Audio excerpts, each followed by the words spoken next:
परिवार कल्याण मंत्रालय ने 156 दवाओं पर रोक लगा दी है।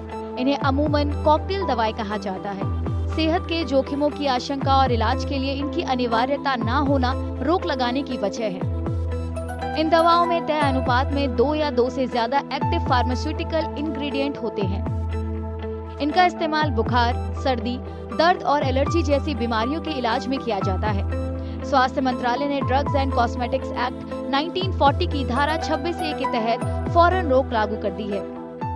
Since these combinations are not rational, majority of the doctors are aware of these and they are not usually used. But yeah, there are certain things like cetirizine combinations which are there for cold, cough, which have been used extensively. But they're used only for few, days, and then duration is limited for them.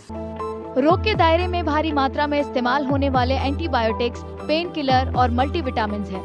Fix dose combination में एक ही tablet में तय अनुपात में कई दवाएं शामिल होती हैं। मसलन 2 या 2 से ज्यादा एंटीबायोटिक दवाएं या प्रोबायोटिक के साथ एक एंटीबायोटिक दवा। डॉक्टरों के मुताबिक इनके इस्तेमाल से होने वाले साइड इफेक्ट मरीजों की सेहत के लिए नुकसानदेह है। कोई भी दवाई हम देते हैं, कोई भी दवाई साइड इफेक्ट प्रूफ दवाई नहीं है। हर दवाई का कुछ ना कुछ साइड इफेक्ट होता है। तो ऐसी दवाई जो अगर हम बेवजह दे रहे हैं उस कॉम्बिनेशन में जिसकी ज़रूरत नहीं है, तो हम एक तरह से साइड इफ़ेक्ट को ऐड कर रहे हैं उस दवाई के साथ।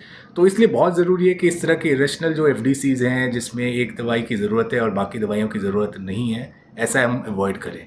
और ये बैन करके मैं कहूँगा कि एक बहुत ही इम्पोर्टेंट स्टेप लिया गया है इस तरह के इरेशनल प्रिस्क्रिप्शन को अवॉइड करने के लिए। रोक लगने से फार्मास्यूटिकल इंडस्ट्री, खासकर दवा बनाने वाली छोटी कंपनियों को झटका लगा है, क्योंकि डॉक्टर के प्रिस्क्रिप्शन के बिना भी FDC की भारी बिक्री होती है।